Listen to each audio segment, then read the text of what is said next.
நீங்களும் நானும் வாக்கு தத்தத்தை பெற்றுக்கொண்ட சந்ததி. நம்முடைய வாக்கு தத்தம் ஆமென்றும் ஆமென் என்று இருக்குது. அதில் எந்த விதமான மாற்றம் இல்லை. ஆனால் அதை நம்மளால் என்ன பண்ண முடியல? விசுவாசிக்க முடியல. அல்லேலூயா. ஆண்டவர் உங்களுக்கு கொடுத்த வாக்கு தத்தத்தை நிறைவேற்றுவாரா? சத்தமாக சொல்லுங்க. வாயிலிருந்து வார்த்தை வரட்டும். நிறைவேற்றுவாரா மாட்டாரா? நிச்சயமா நிறைவேற்றுவாரா? உறுதியா நிறைவேற்றுவாரா? ஆமென், ஆமென். வாக்கு தத்தமே பெறாத, வாக்கு தத்தமே இல்லாத ஒரு சந்ததி இருந்துச்சு. அந்த சந்ததிக்கு கர்த்தர் அவன் நினைக்காத அற்புதத்தை செய்தார். அதுதான் இன்னைக்கு நம்ம கொஞ்சம் பார்க்க போறோம். உங்களுக்கும் எனக்கும் வாக்குத்தத்தம் இருக்கு. நீங்கள் நானும் வாக்குத்தத்தத்தை பெற்றுக்கொண்டிருக்கிறோம். அதை நம்மளால நம்ப முடியல, நம்ம நம்புறதுக்கு கஷ்டப்படுறோம். ஆனா வேதத்துல வாக்கு தத்துவமே கிடையாது. எந்த நோக்கமும் எழுதப்படல, எந்த திட்டமும் சொல்லப்படல. ஆனா அவன் வாழ்க்கையில கர்த்தர் எந்த மனுஷனுக்கும் செய்யாதத, எந்த கோத்திரத்துக்கும் செய்யாதத ஒரு மனுஷனுக்கு கர்த்தர் செய்தார். ஒரு குடும்பத்துக்கு கர்த்தர் செய்தார். அல்லேலூயா. இன்னைக்கு அதை தான் கொஞ்சம் நம்ம நினைச்சு போகிறோம், தியானிக்க போகிறோம். ஆமென், ஆமென். அதனால வாக்கு தத்தம் பெற்ற சந்ததியே நல்ல கேளு. வாக்கு தத்தம் பெறாத ஒருவனுக்கே கர்த்தர் மகத்தான காரியத்தை செய்வார்னா, வாக்கு தத்தம் கொடுத்தவர் உண்மை உள்ளவர். அவர் எப்படிப்பட்ட காரியங்களை செய்வார். அல்லேலூயா. ஒரு வேத பகுதியை வாசிக்கலாம். 1 சாமுவேலின் புஸ்தகம் 1வது அதிகாரம் முதல் 2 வசனங்கள். 1 சாமுவேல் 1ஆம் அதிகாரம் முதல் 2 வசனம்.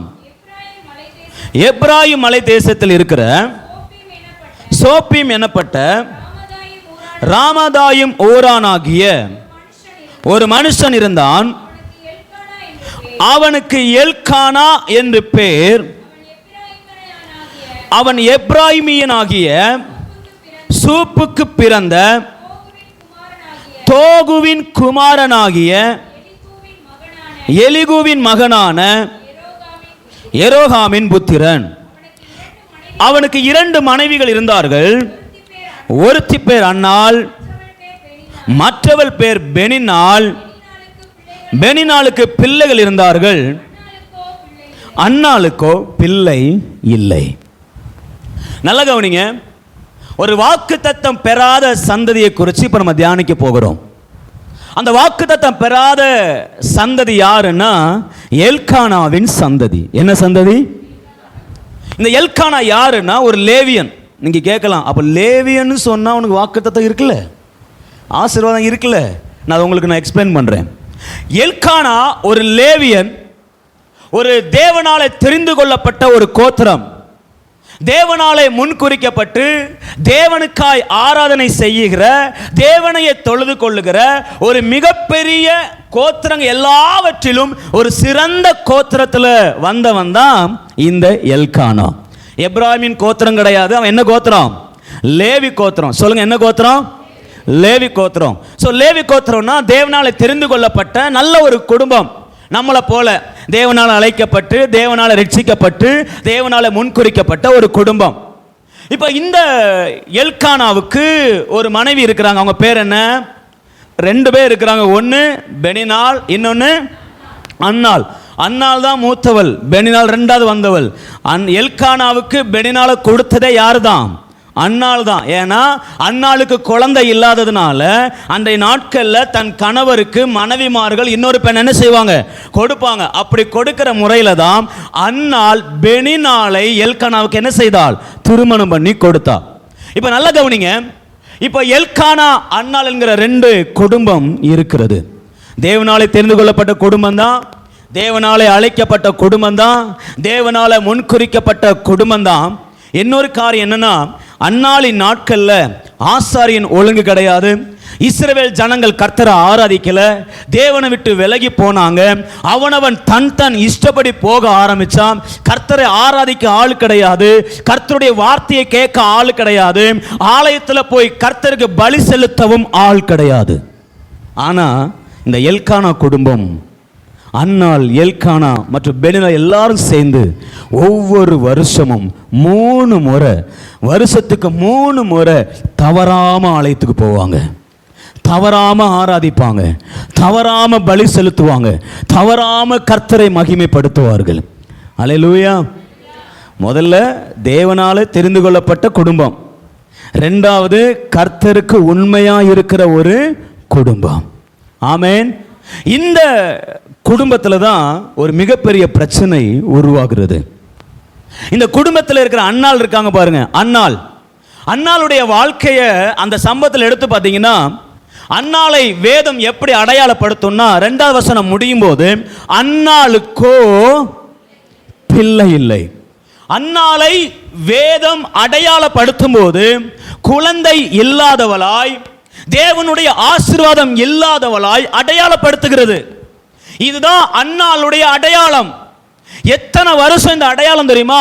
வேத வல்லுநர்களின் படி 19 வருடம் அன்னாளுக்கு இந்த அடையாளம் கொடுக்கப்பட்டிருக்கு. என்ன அடையாளம்னா, இவளுக்கு என்ன இல்லை? பிள்ளை இல்லை. ஆனா யாரு?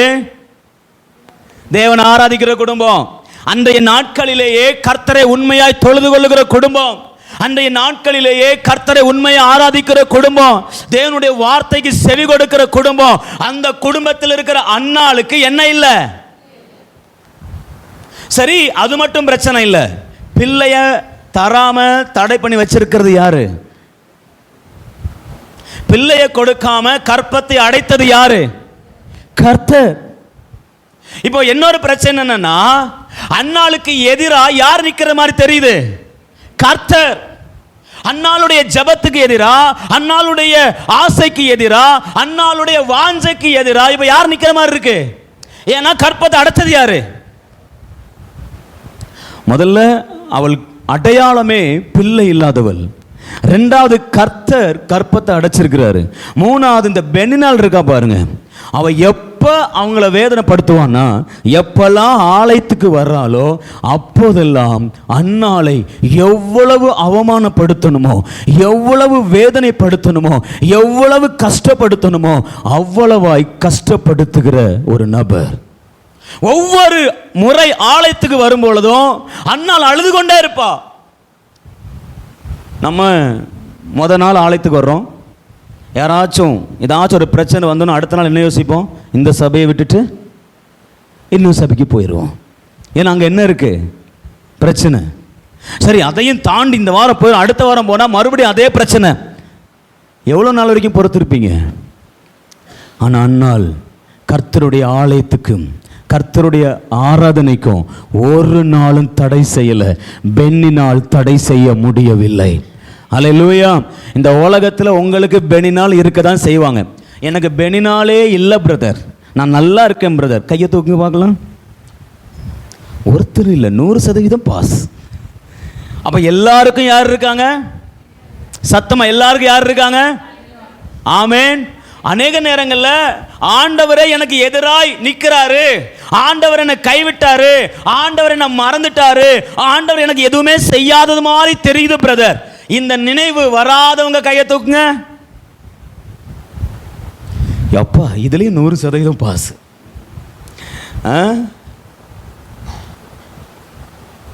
அன்னாளுடைய சூழ்நிலை அவ்வளவு உண்மையா இருந்தோம், அவள் வாழ்க்கையில் எந்த அற்புதமும் கிடைக்கல. அல்லேலூயா. அப்ப நல்ல கவனிங்க, இது ஒரு பக்கம். அன்னாள் கர்த்தருக்கு உண்மையா இருந்தோம், கர்த்தரை ஆராதிச்சோம், அவளுடைய வாழ்க்கையில் இருந்த பிரச்சனைகள் ஒரு பக்கம், போராட்டங்கள் ஒரு பக்கம், அழுகை ஒரு பக்கம், கண்ணீர் ஒரு பக்கம். ஆனா இதன் மத்தியிலையும் வாக்கு தத்தமே பெறாத சந்ததியில பிறந்தது இன்னொரு பக்கம். வாக்கு தத்தம் இருந்தா தானே அதை சொல்லி ஜெபம் பண்ண முடியும். என்னத்தை சொல்லி ஜெபம் பண்ண? வாக்கு தத்தமே இல்லையே பிரதர். அந்த சந்ததி என்ன? அந்த சந்ததியிலிருந்து எப்படி அன்னாள் வந்தாங்க? அந்த சந்ததி யார்? அதான் கொஞ்சம் நம்ம தியானிக்க போகிறோம். அல்லேலூயா. எத்தனை பேருக்கு இது வரைக்கும் புரிந்தது? ஆமேன். உங்க வாழ்க்கையில் இருக்கிற பிரச்சனைகள் கண்டு சோர்ந்து போகாதீங்க. கர்த்தர் உங்களோடு கூட இருக்கிறார். உங்க வாழ்க்கையை கர்த்தர் மாற்றுவார். அல்லேலூயா. சரி, யார் இந்த அன்னாள்? இந்த அன்னாள் எப்படிப்பட்ட சந்ததியை வந்தான்னு சொல்லி கொஞ்சம் பின்னாடி இருந்து வரப்போறேன். தயவு செய்து நன்கு கவனிக்கவும். ஆமேன். இப்போதான் நான் மெசேஜுக்குள்ளே என்று ஆகிறேன். சரியா? சரி, ஒரு வேத பகுதியை வாசிக்கலாம்.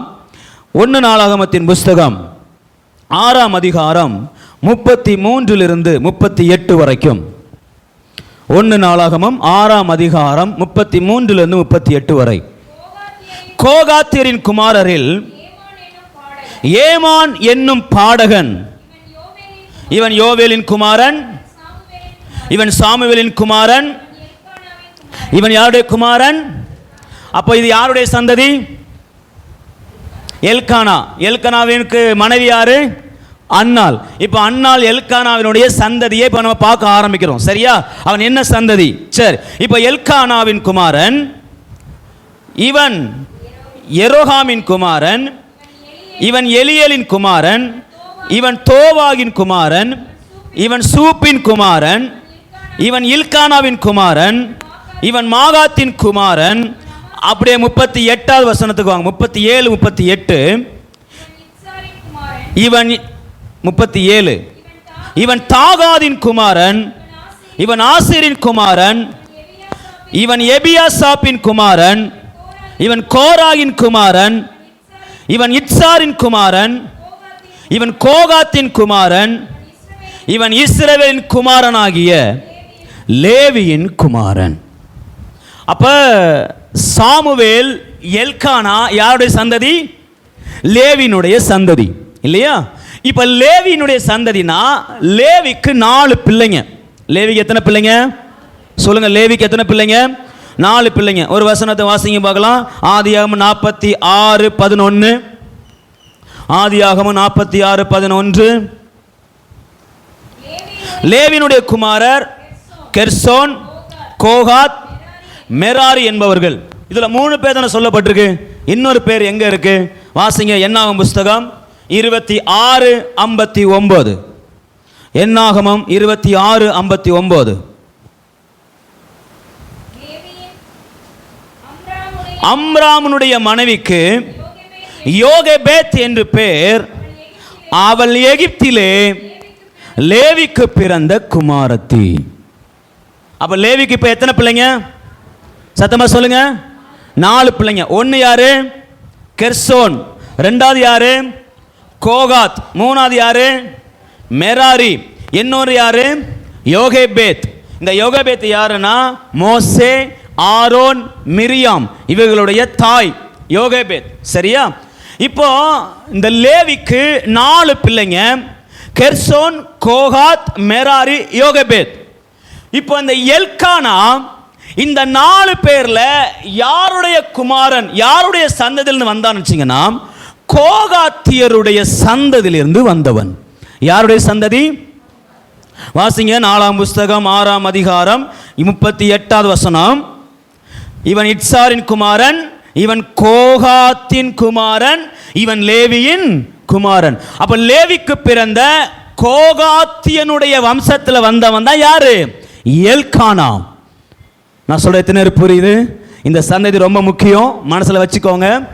லேவிக்கு பிறந்த கோகாத்தினுடைய வம்சத்தை சேர்ந்தவன் தான் யாரு? எல்கானா. இந்த லேவியினுடைய கோத்திரத்தில் ஆண்டவர் எல்லாரையுமே ஆசாரியனாய் தெரிந்து கொள்ளவில்லை. எல்லாரையுமே ஆசரிப்பு கூடாரத்தில் வேலை செய்வதற்கு கர்த்தர் அழைக்கல. லேவியர்கள் எல்லாருமே ஆசாரியர்கள் அல்ல. நம்மளாம் நினைச்சிட்டு இருப்போம், ஒருவேளை லேவியா மாறிட்டா எப்படி மாறிடலாம் சொல்லுங்க? ஆசாரியர்களா மாறிடலாம் கிடையாது. லேவி கோத்திரத்தில் யாருமே எல்லாருமே ஆசாரியர்கள் கிடையாது. யார் தெரியுமா ஆசாரியன்? லேவி கோத்திரத்தில் யோகேபேத்தினுடைய குமாரன் ஆரோன் வர்றான் பாருங்க. ஆரோனுடைய வம்சத்தில் வந்தவங்க மட்டும்தான் ஆசாரியர்களாய், பிரதான ஆசாரியர்களாய் இருப்பாங்களே தவிர மற்றபடி கெர்சோன், கோகாத், மெராரி இந்த 3 பேருடைய சந்ததியும் ஆசாரியர்கள் அல்ல. எத்தனை பேருக்கு புரியுது? லேவிக்கு 4 பிள்ளைங்க. அந்த 4ல ஒரு பெண் பிள்ளை. அந்த பெண் பிள்ளை யோகேபேத். அவளுக்கு பிறந்தவன் தான் ஆரோன். அந்த சந்ததியில தான் கர்த்தர் ஆசாரியர்களை கொண்டு வந்தார். பெண்களே நீங்கள் பாக்கியவான்கள். ஹலோ, ஆசாரிய முறைமைய, ஆசாரியத்துவத்தை எங்கிருந்து ஆரம்பிச்சாரு சொல்லுங்க? யோகேபேத்திட்டு இருந்து கொண்டு வராரு. லேவிக்கு நான் 3 இன்னும் ஆம்பளை பிள்ளைங்க இருக்காங்க, அவங்கள சூஸ் பண்ணல. யோகேபேத், சரி யோகேபேத்தினுடைய சரித்திரம் வேறு, அதுக்கு பிறகு வருவோம். ஆனால் நீங்கள் நானும் பாக்கியவான்கள், உங்கள் நிமித்தம் உங்கள் பிள்ளைகள் ஆசாரியர்களாக எழும்புவார்கள். எத்தனை பேர் ஆமேன்னு சொல்கிறீங்க? உங்கள் பிள்ளைகளை குறித்து கவலைப்படாதீங்க. உங்கள் பிள்ளைகளுடைய எதிர்காலத்தை குறித்து ரொம்ப உடஞ்சி உட்காராதீங்க. உங்கள் பிள்ளைகளுடைய எதிர்காலம் என்னமா இருக்குமோன்னு கவலைப்படாதீங்க. நான் சொல்கிறேன், உங்கள் பிள்ளைகளை கர்த்தர் ஆசாரியர்களாக எழுப்புவார். விசுவாசிக்கிறவங்க சத்தம் ஆமேன்னு சொல்லுங்க பார்க்கலாம். அல்லேலூயா. என் புள்ள ஆசாரியனா எழும்பும். அது 80 வயசானாலும் 70 வயசானாலும் என் பிள்ளையை கர்த்தர் கொண்டு வருவார். அல்லேலூயா. சரி, இப்போ கவனிங்க. இப்போ இந்த லேவியனுக்கு பிறந்த கோகாத்தினுடைய வம்சத்துல யார் வர்றா? எல்கானா வர்றான். இப்போ இந்த கோகாத்தினுடைய வம்சம் என்ன? அப்ப இந்த கோகாத்தி வம்சத்துக்கு ஆசாரியத்துவ ஊழியம் கொடுக்கப்படவில்லை. அப்படியானால் என்ன வேலை கொடுக்கப்பட்டது? என்னாகம புஸ்தகம் 7ஆம் அதிகாரம் 9வது வசனம். என்னாகம் 7:9. கோகாத்தின் புத்திரருக்கோ, வாவ், அவங்களுடைய ஊழியமே ஒன்றும் கொடுக்கப்படவில்லை. கோகாத்தியரை குறித்து ஆரம்பிக்கும் போது இப்படி ஆரம்பிக்குது, அவர்களுக்கு ஒன்றும் கொடுக்கப்படவில்லை. அடுத்தது சொல்றாரு, இப்போ வாசிங்க. தோள் மேல் சுமப்பதே அவர்களுக்குரிய பரிசுத்த ஸ்தலத்தின் வேலையா இருந்தது. அவங்களுடைய வேலை என்னன்னா, ஆசரிப்பு கூடாரத்தில் இருக்கிற பொருட்களை, ஆசரிப்பு கூடாரத்தில் இருக்கிற எல்லா பனிமுட்டுகளை ஆசாரியர்கள் மூடி வச்சிருப்பான். மூடி வச்சு 2 கட்டைகள்னால சொறி வச்சிருப்பான். இப்போ இந்த கோகாத்திய 4 பேர் போய் முன்னாடி 2 பேர் பின்னாடி 2 பேர் தூக்கி தோல்ல வச்சுட்டு சுமந்து கொண்டு போகிற வேலை மட்டும்தான். வேறு வேலை அவர்களுக்கு கொடுக்கப்படவில்லை. சுமக்க மட்டும்தான் செய்யணும். ஆண்டு முதலே சொல்லிட்டார், புத்திரருக்கு ஒரு வேலையும் கொடுக்கல. என்னதான் செய்யணும்? அவங்க தூக்கி சுமக்க மட்டும்தான் செய்யணும். அல்லேலூயா. நல்ல கவனிங்க. இந்த கோகாத்தியருக்கு எப்படிப்பட்ட ஒரு அனுபவம் அப்படின்னா, இந்த கோகாத்தியருக்கு இப்போ ஆசரிப்பு கூடாரத்துக்கு ராஜாக்களையும் தலைவர்களையும் ஆண்டவர் காணிக்கைகளை கொண்டு வர சொல்கிறார். எதை கொண்டு வர சொல்றாரு? நல்ல கவனிங்க. இப்போ ராஜாக்கள் தலைவர்கள் எல்லாருமே கிட்டத்தட்ட 12 மாட்டு வண்டி, அதாவது மாடுகள் பூண்ட நல்ல ஒரு வண்டி, மாட்டு வண்டி மாதிரி ஒரு இருக்கும், அதை கொண்டு வர்றாங்க. கொண்டு வந்து ஆசரிப்பு கூடாரத்தில் நிப்பாட்டுறாங்க. அது நிறைய காணிக்க, அது நிறைய பலிகள் இருக்கு, எல்லாத்தையும் கொண்டு வந்து ஆசரிப்பு கூடாரத்தில் இறக்கியாச்சு. இப்போ ஆண்டவர் மோசேட்ட சொல்றார், மோசே, கெர்சோன், மெராரி, கோகாத் இந்த 3 பேரையும் வர சொல்லுன்றார். இப்போ இந்த 3 பேருடைய கோத்திரமோ 3 பேர் சந்ததியும் ஆசரிப்பு கூடார வாசல்ல நிற்கிறாங்க. அப்படி நிற்கும்போது மொத ஆளை யாரை கூப்பிடுறாருன்னா கோகாத்தை கூப்பிடுறாரு. யாரை கூப்பிடுறாரு? கோகாத்துங்க வா. என்ன மோசே, நல்ல கவனி, உனக்கு ஒரு வேலை தரப்போறேன். என்ன வேலை தெரியுமா? இந்த ஆசாரியர்கள் எல்லாருமே எல்லா பொருட்களையும் எடுத்து கட்டி ஒரு துணினால, இல்லை நீல நூல் துப்பட்டா, அப்புறம் சிவப்புக்கு நூல் துப்பட்டா, இதையெல்லாம் போட்டு என்ன பண்ணியிருப்பாங்க? மூடி இருப்பாங்க. நீ என்ன மட்டும்தான் செய்யணும்? தூக்கிட்டு மட்டும்தான் போகணும். உடனே கோகாத்து கேட்குறான், இங்கே பாருங்க, ஆசரிப்பு கூடார வாசல்ல 12 மாட்டு வண்டி நிற்கிது. எத்தனை மாட்டு வண்டி? அதை கொடுத்தீங்கன்னா அதில் வச்சு நாங்கள் என்ன பண்ணலாம்? ஏன்னா வனாந்தரத்தில் எவ்வளவு தூரம் நடக்கணும்னு தெரியாது. வனாந்தரத்தில் எவ்வளவு, அந்த வெப்பத்தில், அந்த சூழ்நிலையில், மணல்ல இவங்க நடந்து போகணும். உடன்படிக்கை பெட்டியை சுமந்து கொண்டு போறது, குத்து விளக்கை சுமந்து கொண்டு போறது, சமூகத்தப்ப மேஜையை சுமந்து கொண்டு போறது லேசானது அல்ல. அதை எல்லாம் சுமந்து கொண்டு அந்த வனாந்தரத்தில் நடக்கும் பொழுது மிகவும் கஷ்டமா இருக்கும், மிகவும் ஒரு எதிரான சூழ்நிலையா இருக்கும். அதனால எங்களுக்கு அந்த மாட்டு வண்டியை கொடுக்க முடியுமா அப்படின்னு சொல்லி நிற்கிறாங்க. அப்போ ஆண்டவர் சொல்றாரு, மாட்டு வண்டியெல்லாம் உனக்கு இல்லை.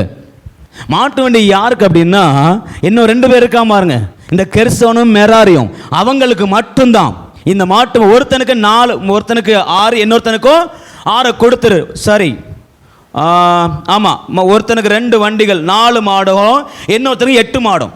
ஒருத்தனுக்கு 4, இன்னொருத்தனுக்கு 8 அப்படின்னு சொல்லி பிரித்து கொடுத்துரு. யாருக்கு மட்டும் கொடுக்காத? கோகாத்தியனுக்கு மட்டும் கொடுக்காத. கோகாத்தியன் வாழ்நாளெல்லாம் உடன்படிக்கை பெட்டியை எல்லாத்தையும் சுமந்து தோளில் தான் சுமந்து கொண்டு நடக்கணுமே தவிர அவனுக்கு எந்த விதமான வாய்ப்புகளும் கொடுக்கப்பட முடியாது. அல்லேலூயா. இப்போ கோகாத்தியர்கள் சரி வேற வழி இல்லை, கர்த்தரே சொல்லிட்டாரு, இதுதான் நம்ம ஊழியம், இதுதான் நம்ம வேலை, அதனால் இதை நம்ம என்ன பண்ணுவோம், சுமந்து கொண்டு போன்னு சொல்லி இப்போ என்ன பண்ணுறாங்கன்னா தோளில் தூக்கி சுமக்க ஆரம்பிக்கிறாங்க. நல்ல கவனிங்க, சுமக்க ஆரம்பிக்கிறாங்க. இப்படி சுமக்க ஆரம்பிக்கும் போது ஆண்டவர் மறுபடியும் சில பிரமாணங்களை எழுதுறார். இந்த கோகாத்தியருக்கு பிரமாணங்கள் எழுதுறாரு. என்ன எழுதுறாருன்னா வாசிங்க, என்னாகும் 4:15, என்னாகும் 4:15, பாளையம் புறப்படும் போது ஆரோனும் அவன் குமாரரும் பரிசுத்த ஸ்தலத்தையும் மூடி தீர்ந்த பின்பு கோகாத் புத்திரர் அதை எடுத்துக்கொண்டு போகிறதுக்கு, நல்ல கவனிங்க, ஆசாரியன் எல்லாத்தையும் பேக் பண்ணி ரெடியா வச்சிருப்பான்ப்பா. உன் வேலை என்ன, வர்றியா, தோலை தூக்குறியா, போயிட்டே இரு, இதுதான் உனக்கு கொடுக்கப்பட்ட வேலை. அதை விட்டுட்டு அடுத்தது வாசிங்க, அவர்கள் சாகாதபடி பரிசுத்தமானதை என்ன செய்யக்கூடாது, எதை தொடக்கூடாது, பரிசுத்தமானது தொடக்கூடாது. அங்க பரிசுத்தமானது என்ன தெரியுமா, உடன்படிக்கை பெட்டி. பரிசுத்தமானது என்ன தெரியுமா, குத்து விளக்கு. பரிசுத்தமானது என்ன தெரியுமா, சமூகத்தப்ப மேஜை. பரிசுத்தமானது என்ன தெரியுமா, அந்த அப்ப மேஜைக்கு பயன்படுத்துகிற கரண்டி, அந்த சின்ன சின்ன கிண்ணம், ஸ்பூனு முதற்கொண்டு எல்லாமே பரிசுத்தமானது. கோகாத்திய வம்சமே, அதுல இருக்கிற ஒரு சின்ன கரண்டிய கூட நீ தொடக்கூடாது, தொட்டா சாவ. பரிசுத்தமானதை எதை தொட்டாலும் நீ செத்துருவ, ஒன்னையும் தொடக்கூடாது. ரெண்டாவது, இவன் தொடக்கூடாதுக்கு முன்னாடி என்ன பிரச்சனை தெரியுமா, அவன் கண்ணால பார்க்கவே முடியாது. அந்த உடன்படிக்கை பெட்டிய அவன் தான் வாழ்நாள் முழுவதும் தோல்ல சுமக்கிறாயா, ஆனா அது அவனால் என்ன பண்ண முடியாது, பார்க்க முடியாது. ஏன்னா அதுக்கு மேல இதுக்கு மேல ஒரு துணியை போடுவாங்க, சிவப்பு நூலை போடுவாங்க, போட்டு இதுக்கு மேல இன்னொரு துப்பட்டா இளநூல் துப்பட்டா போட்டு மூடிடுவான். மூடி வச்ச பிறகுதான் அவனை கூப்பிடுவான், வா வா வந்து தூக்கிட்டு போன்னு. இவன் ஒரு கேப்ல கூட எதையும் பார்க்க முடியாது, பார்க்கவும் முடியாது, தொடவும். சொல்லுங்க, கோகாத்தி வம்சருக்கு கொடுத்த பிரமாணம். சரி, அதோட நிப்பாட்டல. அடுத்தது 17 வாங்க, 4ஆம் அதிகாரம் 17 இருந்து வாசிங்க. 4:17 இருந்து ஆரோனை நோக்கி லேவியருக்குள்ளே, நல்லா கவனிங்க சிஸ்டர், இதில் ஒரு வார்த்தை தெளிவாக சொல்கிறேன். இந்த கோகாத்தியர் படு கஷ்டம்.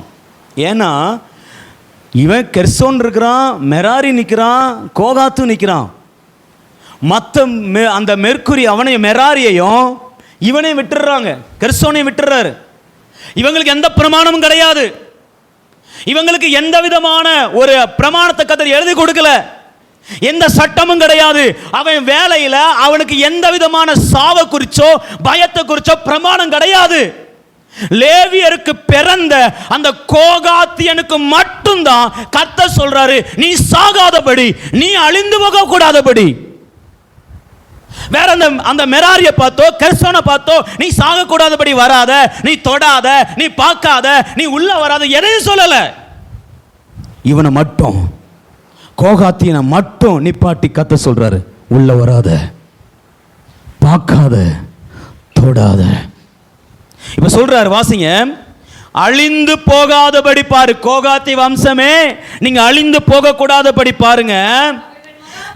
நீங்க மகா பரிசுத்தமானவைகளை கிட்டுகையில், மறுபடியும் சொல்றாரு, நீ சாகாம உயிரோடு இருக்கும்பண்ணா ஒன்னு செய்யணும். என்ன தெரியுமா,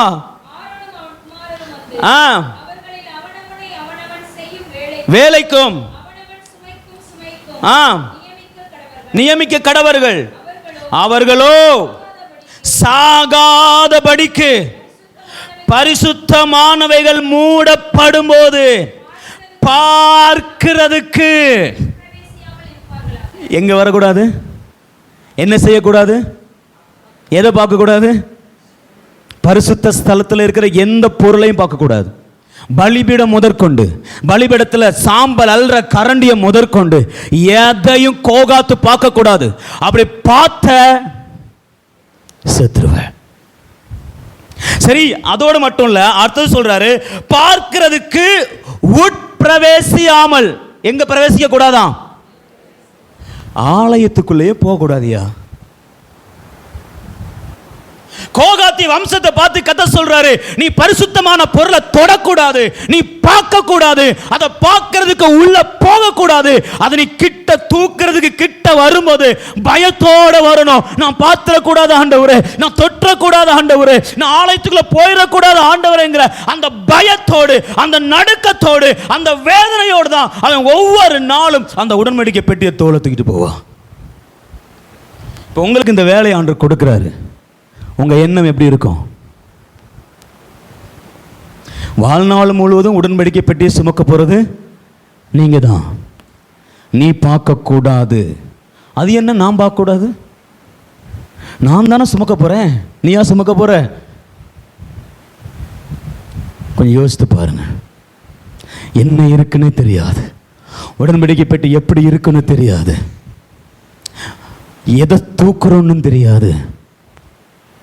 வேதனையோட அதை கிட்டு தொடாதபடி அவன் எதை மட்டும் தொடணும் தெரியுமா? அந்த தூக்குறதுக்குன்னு 2 கம்பு வச்சிருப்பாங்க பாருங்க, அதை மட்டும்தான் தொடணும், அதை மட்டும்தான் தூக்கணும். வேற கை எதுலையும் இணைஞ்சிடக்கூடாது. அல்லேலூயா, அல்லேலூயா. இதுதான் அந்த கோகாத்தினுடைய நிலைமை. அவன் ஆலயத்துக்குள்ளே போகக்கூடாது, வெளியே தான் நிற்கணும். வெளியே தான் நின்று அவன் வேலையை செய்யணும். ஆசாரியர் கூடும்போது கண்ணை மூடிட்டு உள்ள போய் தூக்கிட்டு வெளியே போயிடணும். இந்த கோகாத்தியனுடைய ஒரு ஆசை, ஆண்டவரே நான் எப்படியாச்சும் இந்த உடன்படிக்கை பெட்டியை பாத்திர மாட்டேனா? ஒவ்வொரு முறையும் ஆசாரியர்கள் இந்த ஆலயத்துக்குள்ள போய், யாரு? லேவி கோத்திரம். லேவி கோத்திரத்தில் யாருக்கு பிறந்தவங்க இப்ப ஆசாரியர்கள்? யோகபேத். யோகபேத் யாரு? கோகாத்தினுடைய சிஸ்டர், இல்ல தங்கச்சி, கடைசி பொண்ணு. ஐயா, என் தங்கச்சினுடைய பையன் உள்ள போய் பலிபீடத்தில் நின்று ஆராதிக்கிறான், பலி செலுத்துறான், தூபம் காட்டுறான், எல்லாமே காட்டுறான். எனக்கு அந்த வாய்ப்பு கிடைக்காதா? நான் உள்ள போக மாட்டேனா? எனக்கு அந்த ஆலயத்துக்குள்ள போகிறதுக்கு, அந்த உடன்படிக்கை பெட்டியை பார்க்கிறதுக்கு, தொடுவதற்கு எனக்கு ஒரு வாய்ப்பு கிடைக்காதா? இதுதான் அந்த கோகாத்தினுடைய ஏக்கம், கோகாத்தினுடைய வாஞ்சை. ஒவ்வொரு முறையும் அவன் ஆலயத்துக்குள்ள வாசல்ல நிற்கும் போதெல்லாம் யோசிப்பான், ஆண்டவரே எப்பொழுது நான் உள்ள பிரவேசிப்பேன், எப்பொழுது அந்த உடன்படிக்கை பெட்டியை நான் பார்ப்பேன், எப்பொழுது நான் தூப கலசத்தை கையில எடுப்பேன், எனக்கு ஒரு வாய்ப்பு கொடுங்கப்பா, எனக்கு ஒரு வாய்ப்பு கொடுங்க, நான் உம்மை ஆராதிக்கணும். இந்த வாஞ்சை கோகாத்தியருக்கு அத்தனை சந்ததியாருக்கும் இருந்தது, அத்தனை பிள்ளைகளுக்கும் இருந்தது. ஆனா கர்த்தர் என்ன செய்யவே இல்லை, அனுமதிக்கவே இல்லை. எவ்வளவு நாட்கள், ஒரு காலகட்டத்தில் இந்த கோகாத்தியுடைய வம்சத்தில் தாங்க முடியல. நான் எவ்வளவு நாள் தான் எப்படியே திரிகிறது, எவ்வளவு நாள் தான் நாங்கள் மூடி வச்ச பொருளையை தூக்கிட்டு திரிகிறது, எவ்வளோ நாள் இந்த வேலையை தூக்கிட்டு திரிகிறது. நானும் கர்த்தரை ஆராதிக்கணும், நானும் தூப கலசத்தை கையில் எடுப்பேன், நானும் கர்த்தரை ஆராதிப்பேன், நானும் உடன்படிக்கை பெட்டிக்குள்ள போவேன். இன்னைக்கு அநேக நேரங்களில் நம்ம கோராக இருக்கார் இல்லையா, கோகாத்தினுடைய மகன் தான் யாரு? பேரன். கோகாத்தியனுடைய பேரன் தான் கோராகு. என்னாகும் புஸ்தகம் 16ஆம் அதிகாரம் எடுத்துக்கொள்ளுங்க, முதல் வசனம். லேவிக்கு பிறந்த கோகாத்தின் குமாரனாகிய இத்சேயாரின் மகன் கோராகு. நல்லா கவனிங்க, கோகாத்தியனுக்கு ஒரு பிரமாணம் கொடுக்கப்பட்டிருக்கு. நீ என்ன செய்யக்கூடாது? என்ன செய்யக்கூடாது? பரிசுத்தமானத, எல்லாரும் சொல்லுங்க, பரிசுத்தமானத தொடக்கூடாது, பரிசுத்தமானத பார்க்க கூடாது, பரிசுத்தமான ஸ்தலத்துக்குள்ள பிரவேசிக்க கூடாது, எதுவுமே நீ கிட்ட வரக்கூடாது. ஆனா இப்ப இவங்களுடைய வாஞ்சை என்ன? நான் எப்படியாவது மற்றவங்களை போல என்ன செய்யணும்? உள்ள வரணும், நானும் கர்த்தரை ஆராதிக்கணும், நானும் கர்த்தரை தொழுது கொள்ளணும், நானும் தூப கலசத்தை கையில எடுக்கணும், நானும் கர்த்தரை தொழுது கொள்ள வேண்டும் என்கிற ஒரு வாஞ்சை இப்ப அத்தனை பேருக்குள்ளும் எரிகிறது. இப்ப கோகாத்தினுடைய பேரன் வர்றான் கோராகு. அவனுக்கு ரொம்ப ஆசை. இவன் ஆசை தப்பா சரியா? நான் தூப கலசத்தை எடுத்து கர்த்தரை ஆராதிப்பேன், ஆராதிக்கணுங்கிற வாஞ்சை சரியா தவறா? ஹலோ, இப்ப நீங்க அந்த இடத்துல இருக்கிறீங்க. நீங்க கோகாத்தியினுடைய பேரன் கோராகு. இப்ப உங்களுடைய வாஞ்சை, எல்லாரும் ஆராதிக்கிறாங்களே பிரதர், என்னுடைய அண்ணன் என்னுடைய தங்கச்சி பிள்ளைங்க எல்லாம் உள்ள போய் நிற்கிறாங்க பிரதர், நான் உள்ள போய் ஆராதிக்க கூடாதா? நான் தள்ளப்பட்டவனா? நான் ஒதுக்கப்பட்டவனா? நான் அந்த கூட்டத்துக்குள்ள போக கூடாதா? நான் அந்த கல்யாண வீட்டுக்கு போக கூடாதா? நான் அந்த ஃபங்க்ஷனுக்குள்ள போக கூடாதா? நான் அந்த ஆசத்துக்குள்ள போக கூடாதா? நீங்க நிக்கிறீங்க. நான் கேட்கிறேன், உங்க ஆசை சரியா தப்பா? ஹலோ, கோராகு உள்ள போனான், கோராகு உள்ள போனான்றோமே, ஆனா கோராகுக்கு கர்த்தர் செஞ்சது வேற லெவல்ல. நான் உங்களுக்கு சொல்றேன், கோராகுக்கு அவ்வளவு துணிகரமா எழும்ப காரணம் தெரியுமா? உள்ளத்துல எரிஞ்ச தீ, நான் கர்த்தரை ஆராதிக்கணும். அவன் அதுக்கு மோசையை எதிர்க்க ஆரம்பிச்சிட்டான், ஆரோனை எதிர்க்க ஆரம்பிச்சிட்டான், எல்லாரும் எதிர்க்க ஆரம்பிச்சிட்டான். எப்பா, நீங்க மட்டும்தான் ஆராதிப்பீங்களாப்பா? நீங்க மட்டும்தான் தூப கலசத்தை எடுப்பீங்களாப்பா? நீங்க மட்டும்தான் போவீங்களாப்பா? நான் ஆராதிக்க கூடாதாப்பா?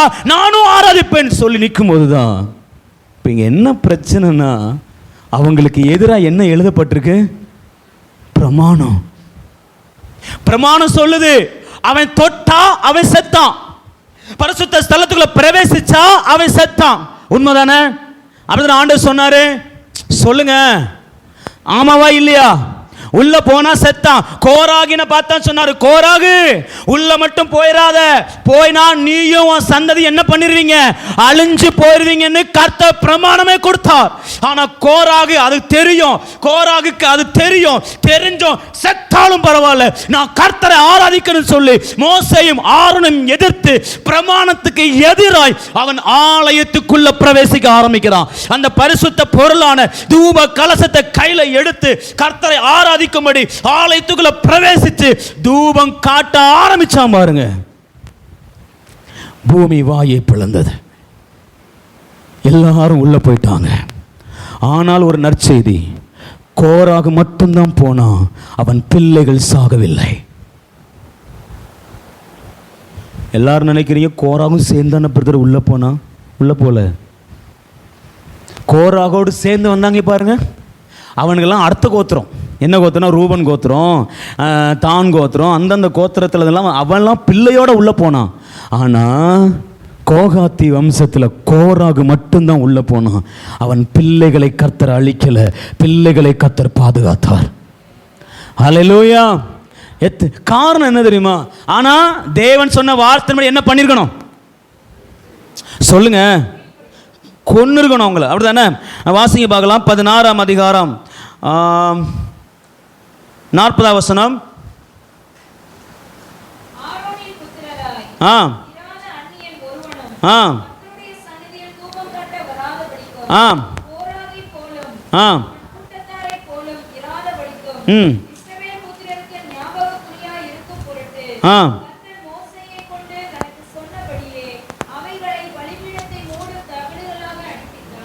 சரி, கவனிங்க.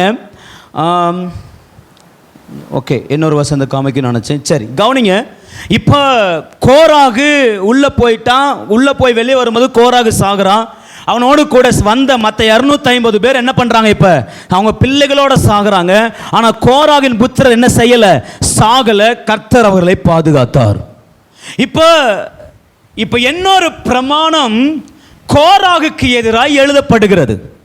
என்ன பிரமாணம்னா, ஆண்டவர் மோசே ஆரோனை கூப்பிட்டு, நல்ல கவனி, இவன் கோராகு என்னுடைய ஆலயத்துக்குள்ள வந்து பரிசுத்தமானதை தொட்டதனால இவனுடைய பெயரை எழுதி இந்த யாரும் இனி அந்நியன் எங்க வரக்கூடாது, பரிசுத்த ஸ்தலத்துக்குள்ள என்ன செய்யக்கூடாது, வரக்கூடாது. அதனால ஞாபக குறியாய் இருக்கும் பொருட்டு இவங்க கொண்டு வந்தாங்க பாருங்க தூப கலசங்கள் எல்லாம், அதையெல்லாம் தகடா அடிச்சு பலிபீடத்துல தொங்க போட்டு அப்படிங்கிறாரு. பலிபீடத்தோட கூட ஜாயின் பண்ணு. பலிபீடம் வெண்கலமா இருக்குது, அந்த வெண்கலத்தினுடைய நுனியில சுத்தி என்ன பண்ணு, ஒரு தகட அடி. கோராகு கொண்டு வந்த தூப கலச தகட அடி, மத்தவங்க கொண்டு வந்த தூப கலசத்தை எல்லாம் தகட அடிச்சு சுத்தி தொங்க போடு. எதுக்குன்னா பலிபீடத்தை மூடுவதற்கு. அது மட்டும் இல்ல, இது ஒரு அடையாளம். என்ன அடையாளம் தெரியுமா? கோராகு செய்த தவறு இனி எவனும் என்ன செய்யக்கூடாது, செய்யக்கூடாது. ஹலோ, இவ்வளவு நாளும் ஒரு பிரமாணமா இருந்துச்சு. இவ்வளவு நாள் கோகாத்து புத்திரருக்கு உள்ள வராத, தொடாத, புசிக்காத, பாளையத்துக்குள்ள பிரவேசிக்காத, பிரவேசிச்ச சாவுங்கிற பிரமாணம் இருந்துச்சு. இப்ப ஆண்டவர் அதை மீறினதுனால தகடுகளாய் அடிச்சு தொங்க போட்டாரு. இப்ப யாரெல்லாம் ஆலயத்துக்குள்ள வர்றானோ, பலி செலுத்துறானோ, அவன் நினைப்பான் இது கோராகின் புத்திரர் செய்த தவறு. குடும்பத்தோட வருவான். ஸ்திரீகள் சொல்லுவாங்க இவன் கோராகின் புத்திரர் செய்த தவறு. அது ஒரு அடையாளமாய் மாறி போனது. இப்ப இஸ்ரவேல் தேசம் முழுவதுக்கும் தெரியும். என்ன தெரியும் தெரியுமா? கோராகி புத்திரர் தேவனுக்கு விரோதமாய் செயல்பட்டபடினால கர்த்தர் அவர்களை பாதாளத்தில் இறங்க பண்ணினார். பாதாளத்தில் இறங்க பண்ணினார்ங்கிற செய்தி இஸ்ரவேல் தேசம் முழுவதும் பரவ ஆரம்பிக்கிறது. அதுக்கப்புறம் கோராகின் புத்திரரை குறித்து வம்சமே சொல்லப்படாமல் போயிடுச்சு. ஹலோ, இப்ப கோராகு புத்திரருக்கு எப்படி இருக்கும்? இனி தேசத்தில் நடமாட முடியாது, தேசத்தில் வாழ முடியாது. ஆலயத்துக்குரிய மகிமை போச்சு, தொடக்கூடாது, உள்ள போக முடியாது. இப்ப எல்லாத்துக்கும் கொட்ட எழுத்துல அடையாளம் ஆக்கிட்டாரு. கோராகின் புத்திர செய்த தவறு, கோராகின் புத்திர செய்த தவறுன்னு எல்லாருக்கும் அடையாளமா மாறி போயிடுச்சு. இப்ப பழிச்சொல்லாம மாறிட்டாங்க. செலோப்பியாத்தின் குமார்த்திகள் இருக்காங்க பாருங்க, 5 பேர். வனாந்தரத்தில் அவங்களுக்கு ஒரு பிரச்சனை.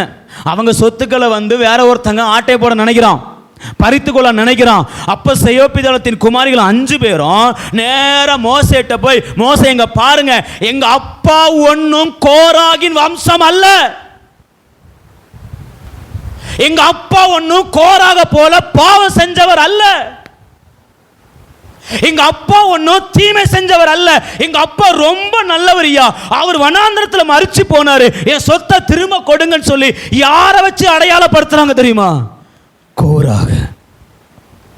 இப்ப இஸ்ரவேல் தேசம் முழுவதும் கோராகின் புத்திரரை குறித்து நல்லா தெரியும். இவன் தேவனாலே சபிக்கப்பட்டவன், இவன் தேவனாலே தள்ளப்பட்டவன், இவன் நியாயப்பிரமாணத்தை மீறினவன், இவனுக்குன்னு சுதந்திரம் கிடையாது, இவனுக்குன்னு ஆசீர்வாதம் கிடையாது, இவன் எல்லாராலும் ஒதுக்கப்படுகிறவன், இவனுக்கு இனி எந்த மேன்மையும் கிடையாதுன்னு சொல்லி எல்லாரும் கோகாத்தியர் வம்சத்தையே புறம்பே தள்ள ஆரம்பித்தார்கள். கோகாத்திய வம்சம் பரதேசிகளை திரிய ஆரம்பிக்கிறான். எந்த கோத்திரமோ அவங்களுக்கு தங்குவதற்கு இடம் கொடுக்கல. கோகாத்திய வம்சம் உட்கார இடம் கிடையாது ஐயா. ஆனா லேவி கோத்திரம் அவன் நினைச்சது என்ன? நாம் தூப கலசத்தை பிடிச்சு கர்த்தரை ஆராதிக்கணுமே, கர்த்தரை பரிசுத்த ஸ்தலத்துக்குள்ள பிரவேசிக்கணுமே. அந்த ஒரே ஒரு தாகம் தான், அந்த ஒரே ஒரு தாகத்துக்காய் அவன் கோத்திரத்தை விட்டே தள்ளப்பட்டான். எல்லா கோத்திரமும் அவர்களை குப்பையாய் எண்ண ஆரம்பித்தார்கள். கண்டுக்கவே மாட்டான், எதுக்கும் கூப்பிட மாட்டான். இவன் சபிக்கப்பட்டவன், இவன் சபிக்கப்பட்டவன். பெண்கள் சொல்லுவாங்க, இவெல்லாம் கோத்திரமெல்லாம் ஒரு கோத்திரமாயா, சின்ன பிள்ளைங்கெல்லாம் கூட சேர மாட்டாங்க, வாலிபர்கள் சேர மாட்டாங்க, எந்த ஒரு ஃபங்க்ஷனுக்கும் கோகாத்தியர் அழைக்கப்பட மாட்டார்கள், அவர்கள் முழுவதுமாய் புறம்பே தள்ளப்பட்டார்கள். இஸ்ரவேல் வம்சத்துல கோகாத்தியன் ஒரு வம்சம் இருக்குன்னு தெரியாமல் போனது. உயிரோட கர்த்தர் விழுங்கி இருக்கிறாரு. எப்பேற்பட்ட பாவமான குடும்பம், எப்பேற்பட்ட அசுத்தமுள்ள குடும்பம், எப்பேற்பட்ட ஒரு தேவனுக்கு துரோகமுள்ள குடும்பம். இதையே சொல்லி சொல்லி அந்த குடும்பத்தை புறமே தள்ளினார்கள். இன்னைக்கு எத்தனை பேர் இந்த சூழ்நிலையில் இருக்கிறீங்க? சொந்த பந்தங்களால் கைவிடப்பட்ட நிலை, தூக்கி எறியப்பட்ட நிலை. நான் ஒரு தவறும் பண்ணல பிரதர், நான் கர்த்தருடைய ஆலயத்தில் போய் ஆராதிக்கணும்னு நினைச்சது தவறா? ஆனா ஒரு நல்ல செய்தி என்ன தெரியுமா?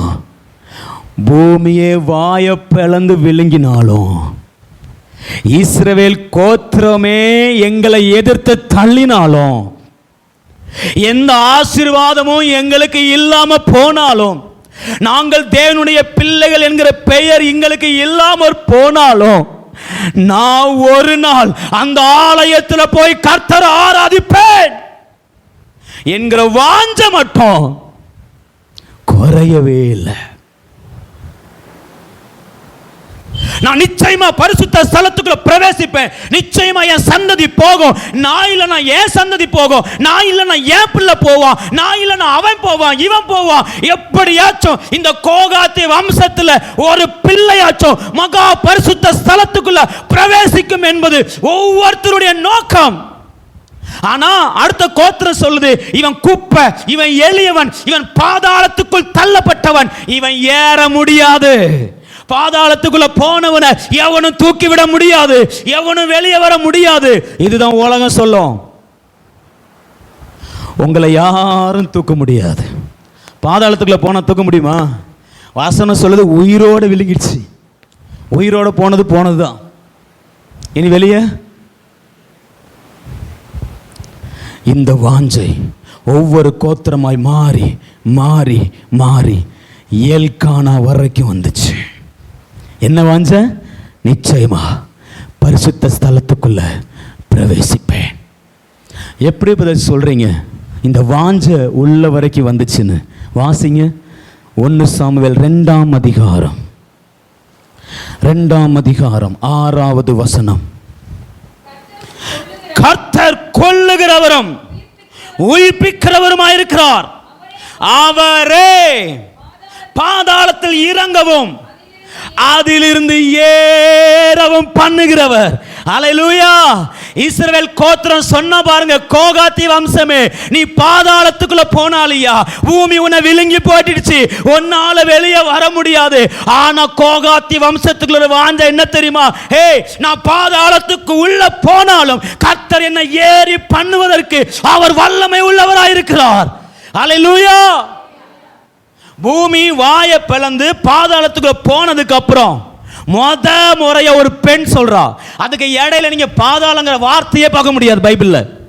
என்னாகும் 16ஆம் அதிகாரத்துக்கு அப்புறம் பாதாளம் என்கிற வார்த்தைய அதே சம்பவத்தை சொல்லி அண்ணா சொல்றா, என் சந்ததிய, என் கோகாத்திய வம்சத்தை, கோராகினுடைய சந்ததிய பாதாளத்துக்குள்ள இருந்து தூக்கி எடுக்க என் தேவன் வல்லமை உள்ளவராயிருக்கிறார். எத்தனை பேர் விசுவாசிக்கிறீங்க? அல்லேலூயா. ஆனா இவ்வளவு வாஞ்ச இருக்கிறதுக்கு என்ன காரணம்? ஆண்டவர் எதுவும் கோகாத்திய வம்சத்திட்ட கவலைப்படாதே மகளே, உன்னை தூக்கி எடுப்பேன்னு வாக்கு கொடுத்திருந்தாரா? பைபிள்ல கோகாத்திய வம்சத்துக்கு ஒரு வாக்கும் கிடையாது, ஒரு திட்டமும் கிடையாது. உலகம் எல்லாத்துக்கும் ஒன்று தெரியும், தேவன் இவர்களை குறித்து என்ன திட்டம் வச்சிருக்கிறா தெரியுமா? பாதாளத்தில் போவான், இவன் அழிந்து போற கோத்திரம், இவன் சாகுற கோத்திரம், இவன் மீண்டு வர முடியாத கோத்திரம், தேவனால கைவிடப்பட்ட கோத்திரம், தேவன் இவங்களை தூக்க மாட்டார். இதுதான் மனுஷன் வச்சிருந்தது. ஆனா கர்த்தர் ஒரு முறை கூட கோகாத்திய வம்சத்தில் 19 தலைமுறை, நல்ல கவனிங்க, அன்னால் எத்தனை வருஷம் இது கற்பத்தின் கனி இல்லாம இருந்தாங்கன்னு சொன்னேன்? சத்தமா சொல்லுங்க. 19 வருஷம் என்பது 19 தலைமுறைகளை அடையாளப்படுத்தும். எத்தனை தலைமுறை? அல்லேலூயா. நான் வர்றேன். இப்ப நல்லா கவனிங்க. எந்த வாக்கு தத்துவமும் கோகாத்துக்கு கிடையாது, எந்த தரிசனமும் கிடையாது, எந்த திட்டமும் கிடையாது, எந்த விதமான ஒரு என்கரேஜ்மெண்ட் கிடையாது, பயப்படாதங்கிற வார்த்தை கிடையாது, கலங்காதங்கிற வார்த்தை கிடையாது. கர்த்தர் கோகாத்திய வம்சத்திட்ட எந்த தூதனை அனுப்பல, எந்த தீர்க்கதரிசி அனுப்பல, எந்த ஊழியக்காரனை அனுப்பல, எந்த மோசையை அனுப்பல, யோசுவாவை அனுப்பல, நியாயாதிபதிகளை அனுப்பல, யாரையும் அனுப்பல பிரதர். ஆனா அவங்களுக்குள்ள இருந்த வாஞ்சை, கர்த்தர் நிச்சயமா என்னை ஏற பண்ணி அந்த ஸ்தலத்தில் உட்கார வைப்பார். எப்படிங்க அந்த விசுவாசம்? வாக்குத்தத்தம் பெற்ற நம்மளால நம்ப முடியலையே. கர்த்தர் என்ன உட்கார வைப்பாருங்கிற விசுவாசம் நமக்கு இல்லையே. ஆனா எந்த வாக்குத்தத்தமும் இல்ல. கோகாத்திய வம்சமே, கர்த்தர் ஏதாச்சும் சொன்னாரா? சொல்லலையே. ஏதாச்சும் பிரமாணம் இருக்கா உன்னை உயர்த்துவார்னு? இல்லையே. ரேமா இருக்கா? இல்லையே. வெளிப்பாடு இருக்கா? இல்லையே. தரிசனம் இருக்கா? இல்லையே. உன்னை குறிச்ச தேவ திட்டம் தான் என்ன தெரியாதையா? அப்புறம் என்ன தைரியம் உனக்கு? ஏன்னா அவர் கர்த்தர், நானுடைய பிள்ளை, நிச்சயமா எனக்கு சொன்னதை செய்வார். எனக்கு சொல்லவே இல்லை, ஆனாலும் எனக்கு அவர் செய்வார். ஒரு வசனம் சொல்லுது, விசுவாசமே உலகத்தை ஜெயிக்கிற. விசுவாசத்துல ஜெயிச்ச ஒரு கோத்திரம் கோராகு. நல்ல கவனிங்க, 19 கோத்திரமா. லேவிக்கு அப்புறம் கோகாத். கோகாத்து வந்து அவன் பிள்ளை இட்சாட்ட சொல்றான், டேய் நிச்சயமா நம்ம உள்ள போவோம்டா, ஆலயத்துக்குள்ள போவோம். இச்சார் அடுத்தது கோராக பார்த்து சொல்றான், கோராகு நமக்கு இந்த வேலையை தான் கொடுத்துருக்குறாங்க கோராகு, ஆனா நிச்சயமா ஒரு நாள் எங்க போவோம்? ஆலயத்துக்குள்ள போவோம். கோராக அடுத்தவனை பார்த்து சொல்றான், இப்படி எத்தனை தலைமுறைகள் தெரியுமா? சரியா 19 தலைமுறைகள். வாசிங்க மகள் என்ன ஆகும் புஸ்தகம் 6ஆம் அதிகாரம் 1 நாளாகமம். சரி 1 நாளாகம் எடுங்க. ஹல்லேலூயா. 1 நாளாகமம் 6ஆம் அதிகாரம் 34 இருந்து 38 வரைக்கும் பொறுமையா வாசிக்க போறோம். வாசிங்க பார்க்கலாம். இவன் எல்கானாவின் குமாரன். முதல் சந்தை, இப்ப கடைசி சந்தையில இருந்து போகுது. சரியா? எல்கானா 1 நம்பர் போட்டுக்கோங்க உங்க பைபிள்ல. 2வது ஏரோகாம், 3வது எலியேல், 4வது தோவாகின், 5வது சூப்பின், 6வது இல்கானா, 7வது மாகாத், 8வது அமாசாயின், 9வது எல்கானா, 10வது யோவேல், 11வது அசரியா, 12வது செப்பனியா, 13வது தாகாது, 14வது ஆசிர், 15வது எபியாசா, 16வது 17வது இத்சார், 18வது கோகாத், 19வது லேவியன். ஹல்லேலூயா. கரெக்டா லேவியில் இருந்து எல்கானா வரைக்கும் எத்தனை கோத்திரம்? சத்தமா சொல்லுங்க, எத்தனை கோத்திரம்? 19 கோத்திரம். இப்ப 19வது கோத்திரம் வரும்போது அன்னாள் அழுது கொண்டிருக்கிறார். அன்னாள் அழுது கொண்டிருக்கிறார், ஆண்டவரே 19 தலைமுறை தாண்டிட்டோம் ஆண்டவரே, இன்னும் எப்பொழுது உள்ள போவனு கதறுகிறார். அப்பொழுது எல்கானா வந்து அன்னாளை தட்டி சொல்றான், அன்னாளே ஏன் அழுகிறாய்? 18 வருஷம் எல்கானா அன்னாளை பார்த்து பேசல. 19வது வருஷத்துல எல்கானா அன்னாளை தட்டி கொண்டு சொல்றான், அன்னாளே. வாசிங்க பார்க்கலாம். 1 சாமுவேல் 1ஆம் அதிகாரம் 8வது வசனம். அவள் புருஷனாகிய எல்கானா அவளை பார்த்து, அன்னாளே ஏன் அழுகிறாய்? ஏன் சாப்பிடாது இருக்கிறாய்? ஏன் சஞ்சலப்படுகிறாய்? 10 குமாரரை பார்க்கிலும். ஆமென். எல்கானா சொல்றா, எம்மா 10 பேரை பார்க்கல, நான் உனக்கு யாரு? அப்ப என்ன அர்த்தம்னா, நான் எப்பவும் கூடவே இருக்கிறேன், நீ என்னுடையவள், நீ எனக்கு சொந்தம். ஏன் அழுகிற? ஏன் அழுகிற? இனி உன் தலைமுறை இதோட தேவாலயத்துக்குள்ள பிரவேசிக்க போறாங்க. உன்னுடைய வம்சத்தினுடைய சாபம் முடிய போகுது. ஏன் அழுது கொண்டிருக்கிற? உன் சந்ததியினுடைய சாபம் முடிய போகுது. உன் குடும்பத்தை கட்டுகிற சாபம் முடிய போகுது. ஏன் அழுது கொண்டிருக்கிற? ஆண்டவரே வாக்குத்தத்தம் இல்லையே, அழாத. உன் வாழ்க்கை நம்பிக்கை போயிடுச்சா? அழாத. எதை குறிச்சும் கவலைப்படாத, நான் உன் கூட இருக்கிறேன். எல்கானா என்ன அர்த்தம் தெரியுமா? உருவாக்குகிற தேவன் அர்த்தம். நான் புதிய காரியத்தை உருவாக்க போகிறேன். அன்னால் உன் குடும்பத்தில் உருவாக்க போகிறேன், உன் வம்சத்தில் உருவாக்க போகிறேன். 19 தலைமுறை இழந்தத ஒரே நபருக்குள்ள, ஒரே சந்ததிக்குள்ள அத்தனையும் வைக்க போறேன்னு சொல்லி கர்த்தர் அன்னாளை தொட ஆரம்பித்தார். ஆமென். இப்ப எல்கானா கோகாத்தினுடைய வாஞ்சை என்னது? ஆலயத்துக்குள்ள. ஆனா வாக்குத்தத்தம் இருக்காயா? எதுவுமே இல்லையே. ஆனா கர்த்தர் சொல்லிட்டாரு, அழாத, உன்னை உள்ள கொண்டு போறேன். வாக்கு தத்தமே இல்லாத சந்ததிக்கு கர்த்தர் கொடுத்த முதல் ஆசீர்வாதம் என்ன தெரியுமா? வாசிங்க பார்க்கலாம். 1 சாமுவேல் 1ஆம் அதிகாரம். எனக்கு எல்லாத்தையும் சொல்ல முடியுமான்னு டைம் இல்லை, சிலதை மட்டும் முக்கியமானதை மட்டும் சொல்ல விரும்புகிறேன். 1:11 போதும். சேனைகளின் கர்த்தாவே, தேவன் ஆலயத்துக்குள்ளேயே வர முடியாத, பரிசுத்த பொருளையே தொடக்கூடாது, பரிசுத்தமானது கிட்டையே நெருங்கக்கூடாது. அதுதான் கோகாத்தியருக்கு கொடுக்கப்பட்ட பிரமாணம். ஆனா அன்னாள் அழுது கொண்டிருக்கிறா. இங்க வாழ்க்கை எப்ப மாறும் அழுகிறா. அப்ப கர்த்தர் அன்னாள்கிட்ட வந்து ஒரு காரியத்தை சொல்றாரு. என்ன சொல்றா தெரியுமா? சேனைகளின் கர்த்தர். என்னவா? நீங்க நினைக்கலாம் இதெல்லாம் சும்மா சொல்ற வார்த்தை தானே பிரதர், சேனைகளின் கர்த்தர். நெவர். ஒரு வசனத்தை வாசிங்க பார்க்கலாம். ஏசாயாவின் புஸ்தகம் 6ஆம் அதிகாரம் 2-3. ஏசாயா 6:2-3 வேகமா. சேராபீன்கள் அவருக்கு மேலாக நின்றார்கள், அவர்களில் ஒவ்வொருவனும் அவ்வாறு செட்டைகள் இருந்தன. அவனவன் 2 செட்டைகளால் தன் தன் முகத்தை மூடி, 2 செட்டைகளால் தன் கால்களை மூடி, 2 செட்டைகளால் பறந்து ஒருவரை ஒருவர் நோக்கி, சேனைகளின் கர்த்தர் பரிசுத்தர் பரிசுத்தர் பரிசுத்தர், பூமி அனைத்தும் என்று கூப்பிட்டு சொன்னார்கள். நல்ல கவனிங்க. வேதத்தில் சேனைகளின் கர்த்தர் என்கிற நாமம் பயன்படுத்துகிற ஒரே இடம் பரலோகம். அதை பயன்படுத்துகிற ஒரே நபர் தேவனுக்கும் மேல நிற்கிற சேராபீன்கள். அவங்க மகா பரிசுத்தமான்கள். அவங்க இந்த சேனைகளின் கர்த்தனை ஆரம்பிக்கும் போது தங்க முகத்தை மூடிக்குவாங்க, கால்களை மூடிக்குவாங்க, கைகளை மூடிக்குவாங்க, தங்களை மூடிக்கிட்டு சத்தமா சேனைகளின் கர்த்தர் பரிசுத்தர் பரிசுத்தர் பரிசுத்தர். ஆமென்.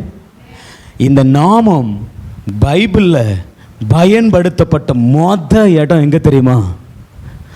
அன்னாள்கிட்ட. பரலோகத்தில் கர்த்தரை பார்த்து பாடுகிற அந்த நாமத்தை, மகா பரிசுத்த நாமத்தை, அதாவது பரிசுத்தம் தான் அவருடைய நாமம். அந்த நாமத்துக்கு முன்னாடி சேனைகளின் கர்த்தர்னு சேர்த்து அவர் மகா பரிசுத்தர் பரிசுத்தன்னு பாடுறாங்க பாருங்க.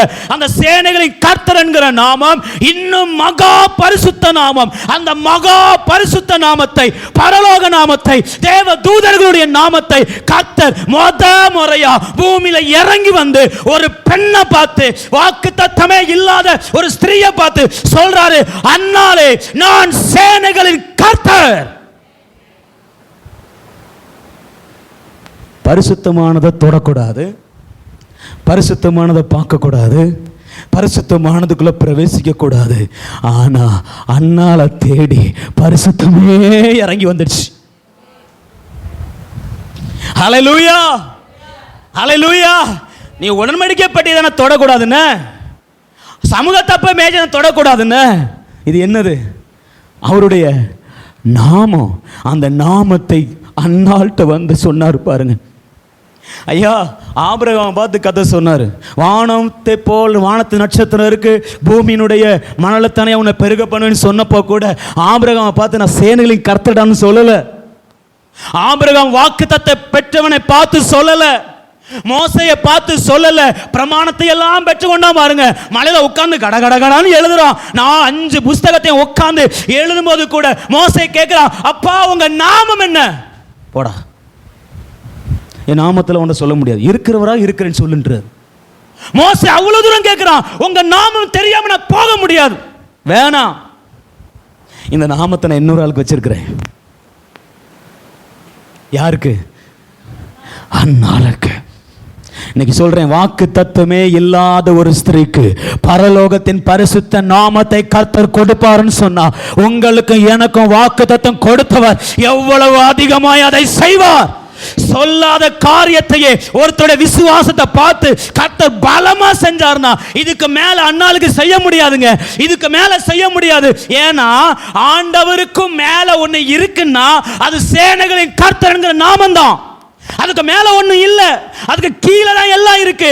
ஆண்டவர் எல்லாவற்றுக்கும் மேலான நாமத்தை எடுத்து அண்ணால் இந்த வச்சுக்கான்னு சொல்லி கையில கொடுத்தப்ப பரலோகமே நிக்குது.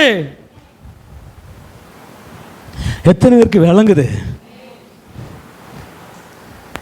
வாக்கு தத்துவம், தரிசனம், திட்டம் தூக்கி போட்ட புதைக்க ஆள் இல்ல பிரதர். கண்ணீர் வடிச்ச கண்ணீரை துடைக்க ஆள் இல்ல பிரதர். யார் சொன்ன ஆள் இல்லைன்னு? உங்களை சுத்தி நிறைய பெனினால் இருக்கிறது உண்மைதான். உங்களுக்கு வாக்கு தத்தங்கள் நிறைவேறாத சூழ்நிலைகள் இருக்கிறது உண்மைதான். ஆனா சேனைகளின் கர்த்தர் உங்களோட இருக்கிறார். சேனைகளின் கர்த்தர் உங்களோட இருக்கிறார். விசுவாசிக்கிறவங்க நல்ல கரங்களை தட்டி அந்த பரிசுத்த நாமத்தை அன்னாளுக்கு கொடுத்த அதே ஆண்டவர் உங்களுக்கு கொடுக்க வல்லமை உள்ளவர். ஹல்லேலூயா, ஹல்லேலூயா. யாருக்கும் கிடைக்காத மிகப்பெரிய நாமம், நாமம், பரலோகத்தினுடைய முதல் பொக்கிஷம், பரலோகத்தினுடைய முதல் பரிசுத்தம். அந்த முதல் பரிசுத்தத்தை எடுத்து அன்னாள் கையில கொடுத்து இப்ப கூப்பிடுப்பா, இப்ப சொல்லுப்பான்னு சொல்லி அன்னாளை பார்த்து சொன்னார் பாருங்க. அன்னாள் சொல்றா, சேனைகளின் கர்த்தாவே. இதை நான் தியானிக்கிறப்போ என்னால கண்ட்ரோல் பண்ண முடியல. எப்படி ஆண்டவரே, பரிசுத்தத்தையே தொடக்கூடாதுன்னு விலக்கி வச்ச ஆளுகிட்ட கூப்பிட்டு என் நாமத்தை நான் உனக்கு தர்றேம்மா. தூதர்கள் எல்லாம் அப்படியே நிற்கிறான். இந்த நாமத்தை நாங்கள் சொல்லும் போது ஆண்டவரே எங்க முகத்தை மூடிக்குவோமே ஆண்டவரே, எங்க கால்களை மூடிக்குவோமே ஆண்டவரே, நாங்க முகமே தெரியாது ஆண்டவரே, நாங்க சத்தமா சொல்லுவோமே ஆண்டவரே. எப்படி ஆண்டவரே, இவள் தள்ளப்பட்டவளாச்சு, இவள் கைவிடப்பட்டவளாச்சு, பாதாளத்தில் உயிரோட விழுங்கப்பட்டவளாச்சு, இவள் சபிக்கப்பட்டவளாச்சு. எப்படி?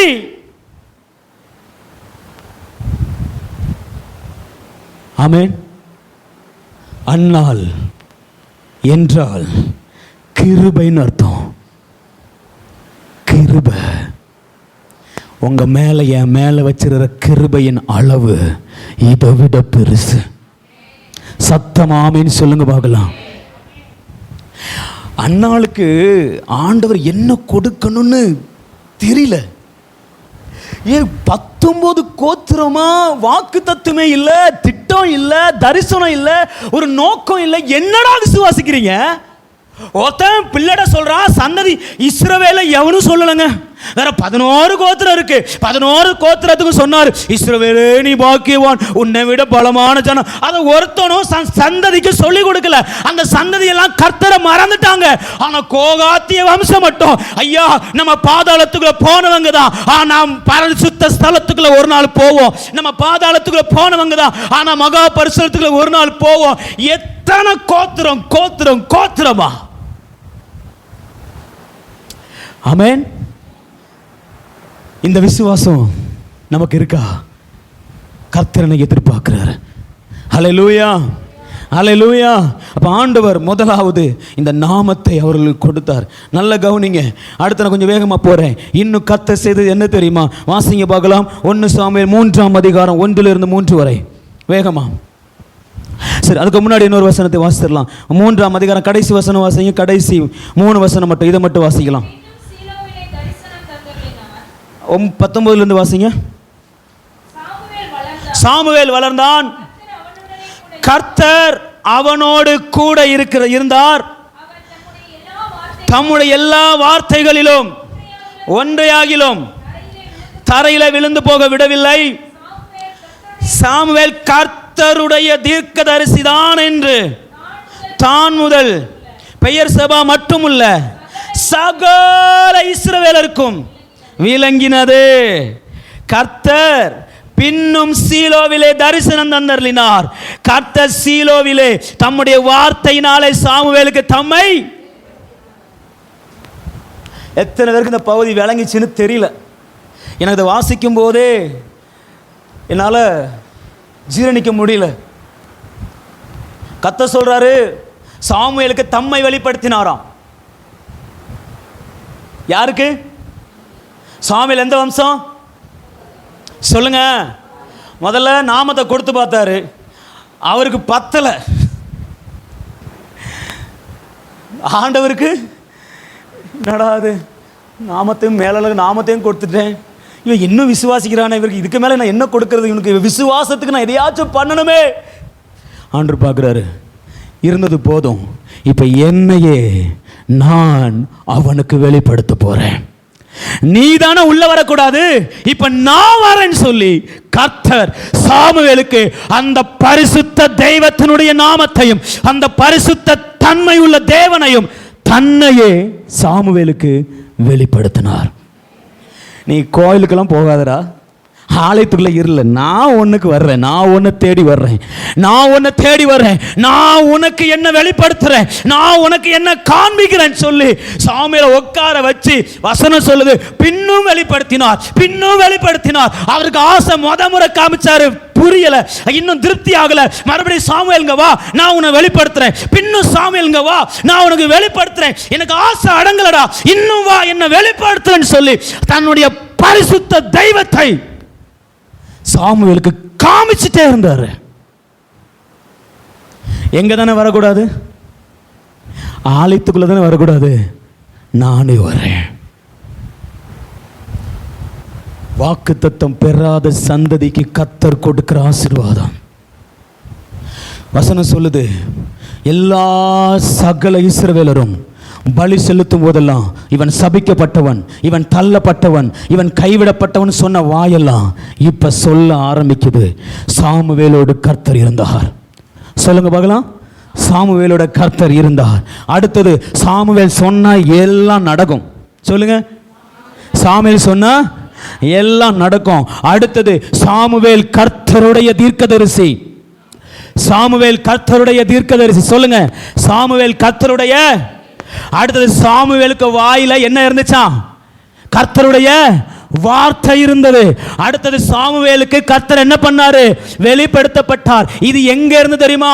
தான் முதல் பெயர் சபா மட்டும் ஒரு எல்லையிலிருந்து இன்னொரு எல்லை வரைக்கும் கோகாத்தினுடைய வம்சத்தை குறித்து சொல்லப்படுது. கோகாத்தின் வம்சத்தை கர்த்தர் பாதாளத்திலிருந்து எடுத்தார், பாதாளத்திலிருந்து உயர்த்தினார், அவனுக்கு வார்த்தையை கொடுத்தார், தன்னை வெளிப்படுத்தினார், அவனை தீர்க்கதரிசியாய் மாற்றி வைத்திருக்கிறார். அல்லேலூயா, அல்லேலூயா. வேதத்திலேயே அதிகமா ஊழியம் செஞ்ச, அதிகமாய் கர்த்தருடைய பிரசன்னத்தை அனுபவிச்ச ஒரே கோத்திரம் கோகாத்திய வம்சம். ஆமென். இவன் யாரு? லேவியன். சிலது மட்டும் சொல்லி ஜெபம் பண்ணி முடிக்க போறேன். வாக்கு தத்தமே இல்லாத கோகாத்திய வம்சத்துக்கு கர்த்தர் செஞ்சது என்ன தெரியுமா? யாருக்கும் அப்படிப்பட்ட ஊழியம் கொடுத்ததில்லை.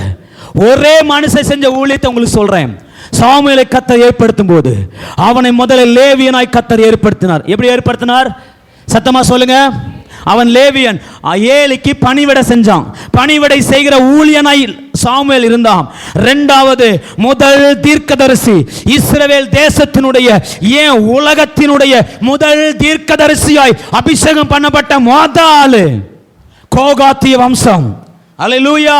அடுத்தது பிரதான ஆசாரியனாய் செயல்பட்ட முதல் நபர். அதாவது அந்த நாட்கள்ல நியாயாதிபதியின் காலம் முடிஞ்சு ஆசாரியர்கள் எல்லாம் ஒளிந்து போன போது கர்த்தர் முதலா ஃப்ரெஷ்ஷா ஒரு பிரதான ஆசாரியரை ஏற்படுத்தினார். பாருங்க, அந்த கோத்திரம் கோகாத்திய வம்சம். ஹலோ, விளங்குதா விளங்கலையா? அடுத்தது சொல்றாரு, வசனத்தை கேட்பதற்கு, தேவனுடைய வார்த்தையை இந்த உலகத்தில் சொல்லி அது தரையில விழாம நிறைவேறுகிற முதல் நபர் கோகாத்திய வம்சம். ஆமென். அடுத்தது தேவன் தன்னை வெளிப்படுத்தின, விரும்பி வெளிப்படுத்தின. மோசே கூட கேட்டான், ஆண்டவரே எனக்கு காமிங் தான் ஆண்டவர் வெளிப்படுத்தினார். ஆபிரகாமுக்கு வெளிப்படுத்தல, வேற யாருக்கு தன்னை வெளிப்படுத்தல. கூப்பிட்டு கூப்பிட்டு வெளிப்படுத்தப்பட்ட ஒரே ஆள் யார் தெரியுமா? கோகாத்திய வம்சம். ராஜாக்களை அபிஷேகம் பண்ணும்படி தெரிந்து கொள்ளப்பட்ட வம்சம் கோகாத்திய வம்சம். அல்லேலூயா. ஒரு தீர்க்கதரிசிகளின் கூட்டத்தையே சாமுவேலை கொண்டு கர்த்தர் உருவாக்கினார். இவங்க யாரு? வாக்கு தத்துவமே இல்லாத ஆளை இப்படியும் கர்த்தரால் ஆஸ்வதிக்க முடியுமா? ஹலோ, வாக்கு தத்துவம், தரிசனம், திட்டம் இல்லாம அழிந்து போகின பாதாளத்தில் கடந்த ஒருத்தனை தூக்கி எடுத்து அவனுக்கு இவ்வளவு அற்புதங்களை, இவ்வளவு அதிசயங்களை வேற யாரிடத்திலும் செய்யப்படாத மகத்துவமான காரியங்களை கர்த்தர் செய்வாருன்னா, வாக்கு தத்துவம் பண்ணின உங்களுக்கு எனக்கும் எவ்வளவு செய்வாரு? செய்வாரா மாட்டாரா? எத்தனை பேர் விசுவாசிக்கிறீங்க? ஹல்லேலூயா. இந்த கோகாத்தி வம்சத்தை பார்த்து சொல்லல, தேவனுடைய வாக்கு தத்தங்கள் எல்லாம் கிறிஸ்துவுக்குள் ஆம் என்றும். ஆனா என்ன பார்த்து சொன்னாரியா, உன் வாக்கு தத்தம் எல்லாம் கிறிஸ்துவுக்குள்ள ஆம் என்றும் ஆமென் என்றும் இருக்கிறது. அப்ப என்ன அர்த்தம்? உனக்கு கொடுக்கப்பட்ட வாக்கு தத்தங்கள் நிச்சயமாய் நிறைவேறும். சொல்லுங்க, என் வாக்கு தத்தம் நிறைவேறும், என்னை குறித்த திட்டம் நிறைவேறும், என்னை குறித்த தேவனுடைய நோக்கம் நிறைவேறும். ஹல்லேலூயா, ஹல்லேலூயா. வேதத்தில் இந்த வம்சத்தை ஆசீர்வதிச்சது போல வேற எந்த வம்சத்தையும் கர்த்தர் ஆசீர்வதிக்கவில்லை. ஆலயத்துக்குள்ளேயே படுத்தான் சாமுவேல். உடன்படிக்கை பெட்டி இருக்கிற இடத்துல. அதுல பியூட்டி என்ன தெரியுமா? ஆசாரியம் கிடக்கிறது வாசல்ல, சாமுவேல் இருக்கிறது உடன்படிக்கை பெட்டி பக்கத்துல. ஆசாரியெல்லாம் வாயை பழக்கிறான், எப்படி கோகாத்தி வம்சம் உள்ள கிடக்குது, ஆனா சாகல. சாகாதியா? ஏன்னா கர்த்தர் அன்னாளின் அழுகையை கண்டார். அந்த அழுகையை பார்த்தாருன்னா உங்க அழுகையும் கர்த்தர் பார்ப்பார். எத்தனை பேர் விசுவாசிக்கிறீங்க? அப்படியே எளிமை நிற்கலாமா? எல்லாரும் எளிமை நின்று ஹல்லேலூயா, ஹல்லேலூயா. ஒரு விசுவாசம் இன்னைக்கு உங்களுக்குள்ள எரியணும். கோகாத்திய வம்சத்துக்கே கர்த்தர் செய்வாருன்னா எனக்கு எவ்வளவு செய்வார், என்னை எவ்வளவாய் ஆசீர்வதிப்பார், என்னை எவ்வளவாய் தூக்கி எடுப்பார். தூக்கி ஓரம் கட்டப்பட்ட கோகாத்திய வம்சத்தை தூக்கி கொண்டு வந்து அவர் நடுவில் வச்சு அலங்கரிக்க கர்த்தரால முடியும்னா, பிரதர் சிஸ்டர், உங்க வாழ்க்கையில கர்த்தர் உங்களுக்கு கொடுத்த வாக்கு தத்தத்தை நிறைவேற்ற அவரால் முடியும், செய்ய அவரால் முடியும்.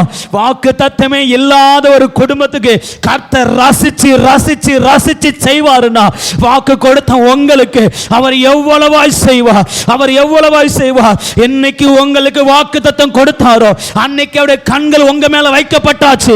என்னைக்கு வாக்கு தத்தம் உங்களுக்கு கொடுக்கப்பட்டதோ அன்னைக்கு அவருடைய சிந்தனை உங்க மேல வைக்கப்பட்டாச்சு, அவருடைய இருதயம் உங்க மேல வைக்கப்பட்டாச்சு, அவருடைய நோக்கம் எல்லாம் உங்க மேல வைக்கப்பட்டாச்சு.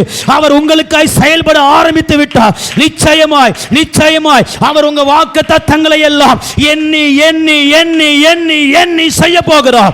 விசுவாசிக்கிறவங்க நல்ல கரங்களை தட்டி ஓ ராபா ராமா லகா ராபா. அன்னாள் மேல இருந்த கிருபை, அன்னாள் மேல இருந்த கிருபை, கோகாத்திய வம்சத்துக்கு மேல இருந்த கிருபை உங்க மேல இன்னைக்கு நிறைவா இருக்கிறது, என் மேல இருக்குதுன்னு சொல்றவங்க இன்னும் முழு பலத்தோட சொல்லுங்க, அப்பா அப்பா அந்த நாமத்தை வெளிப்படுத்தினவரே. ஹல்லேலூயா. சொன்னதை செய்யும் வரை அவர் என்னை கைவிடுவதில்லை.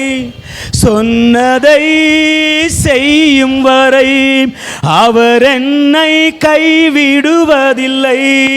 கர்த்தர் எனக்காய், கர்த்தர் எனக்காய் யாவையும் செய்து முடிப்பார். கர்த்தர் எனக்காய், கர்த்தர் எனக்காய் மலைகளை பெயர்ப்பாரே. கர்த்தர் எனக்காய், கர்த்தர், விசுவாசோட சொல்லுங்க, யாவையும். ஓ கர்த்தர் எனக்காய் மலைகளை பெயர்ப்பாரே. சொன்னதை செய்யும் வரை அவர் என்னை கைவிடுவதில்லை. சொன்னதை செய்யும் வரை அவர் என்னை கைவிடுவதில்லை. கர்த்தர் எனக்காய், கர்த்தர் எனக்காய் யாவையும் செய்து. விசுவாசத்தோட, எவ்வளவு விசுவாசமாய், எவ்வளவு தைரியமாய் சொல்ல முடியுமா? சொல்லுங்க. கோகாத்தியருக்கு செய்தவர் ஓ கர்த்தர் எனக்காய் ஷகரதலமா ரபரகலரபா. ஓ இன்னைக்கு உங்க வாக்கு தத்தத்திற்கான தடைகள் எல்லாம் விலகுகிறது. சந்தேகத்தின் ஆவி வெளியேறட்டும், பலவீனத்தின் ஆவிகள் வெளியேறட்டும். ஓ கர்த்தர் எனக்காய், கர்த்தர் எனக்காய் யாவையும் செய்து ரிபலமா ரகலபா ரபா ஷகலபா ரிமலா கட ரமலபா ரபா. ஓ ரிமலா கதல ராமா பாபா.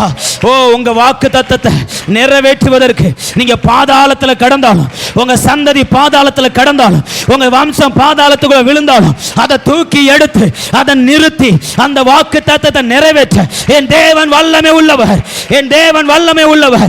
அந்த வாக்கு தத்தம் நிறைவேற கூடாதபடி கடையாந்தரங்கள்ல கடந்தாலும், உங்க சூழ்நிலை கடையாந்தரங்கள்ல கடந்தாலும், உங்க வாக்கு தத்தம் பூமியின் எல்லையை தாண்டி கடந்தாலும், அதை தூக்கி கொண்டு வந்து உங்க முன்னாடி நிப்பாட்டி, இது என் வாக்கு தத்தம், இது என் வாக்கு தத்தம், நான் சொன்னதுன்னு சொல்லி கர்த்தர் நிறைவேற்ற வல்லவரா இருக்கிறார். வானமும் பூமியும் ஒளிந்து போனாலும் என் வார்த்தை ஒளிந்து போவதில் சொன்னவர். ஓ ரிபாபா சொன்னதை செய்யும் வரை அவர் என்னை கை. ஓ சொன்னதை ரபரமரா சொல்லுங்க, சொன்னதை செய்யும் வரை, சொன்னதை செய். S Lord. கைவிடு மறுபடி விசுவாசமா சொன்னதை. ஓ ரபபரதரா கைவிடுவதில்லை. கர்த்தர் எனக்காய், கர்த்தர் எனக்காய் யாவையும் செய்து. ஆமென் ஆமென். கர்த்தர், கர்த்தர் எனக்காய், கர்த்தர் எனக்காய், கர்த்தர் எனக்காய். ஓ கர்த்தர் எனக்காய்.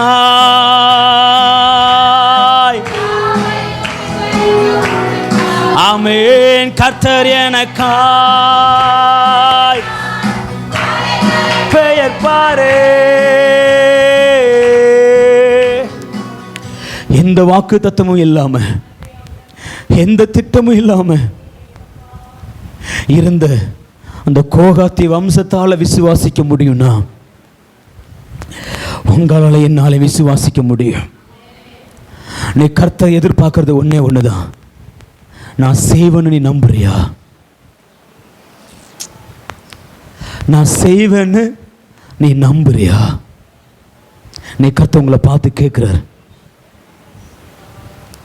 நான் யாரு? நான் கோகாத்திய வம்சத்துக்கே செஞ்சாலு.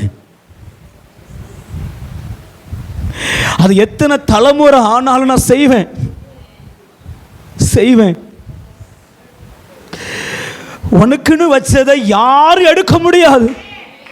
ஏன்னா நான் உனக்குன்னு கொடுக்கும் போதே அது அநேகரை தாண்டி தாண்டி தாண்டி தாண்டி உனக்கு வந்தது. உனக்கு கொடுத்தது தானா வரல, அநேகரை தாண்டி வந்திருக்கு. கொடுத்தது நான் செய்வேன். நம்புறியா? ஏன் அழுகிற? ஏன் அழுகிற? அண்ணாலே என் கிருபை உன் கூட இருக்குது தெரியலையா?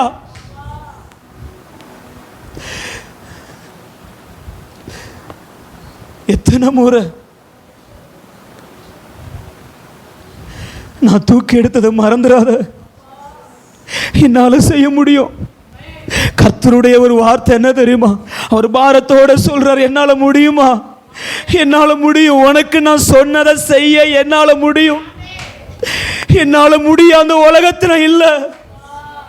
சாரால பார்த்து சொன்னா, சாரால் நகைக்கிறியா, சிரிக்கிறியா? என்னால செய்ய முடியாதுன்னு நினைக்கிறியா? உன் சூழ்நிலையை பார்த்து என்ன மறந்துடுறியா? உன் நிலைமையை பார்த்துட்டு இது நடக்காதுன்னு நினைக்கிறியா?